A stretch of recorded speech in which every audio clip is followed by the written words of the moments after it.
બોલો ભોળાનાથ કી જય। મારે ભક્તિ કરવી છે ભોળાનાથની રે। મારે ભક્તિ કરવી છે ભોળાનાથની રે। મારા જન્મ મરણ મટી જાય મારે ભક્તિ કરવી છે ભોળાનાથની રે। મારે ભક્તિ કરવી છે ભોળાનાથની રે। ડાક ડમરૂ ત્રિશૂળ એના હાથમાં રે।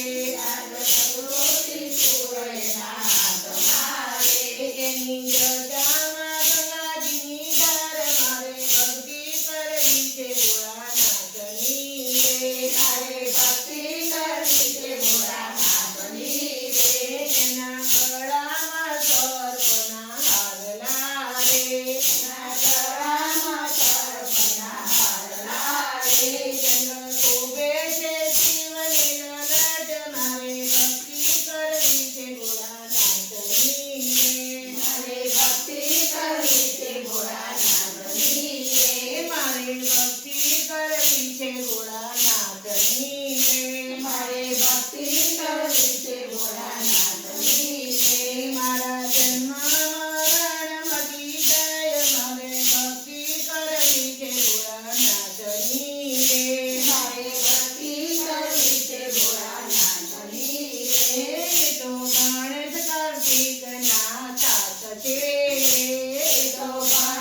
ભોળાનાથની રે મારે ભક્તિ કરવી છે ભોળાનાથની હે રે મારા જન્મ મરણ મટી જાય મારે ભક્તિ કરવી છે ભોળાનાથની રે મારે ભક્તિ કરવી છે ભોળાનાથની રે બોલો ભોળાનાથ કી જય. અમારું આ ભજન ગમે તો શેર લાઈક સબસ્ક્રાઇબ જરૂર કરશો, અમને સાથ સહકાર આપજો.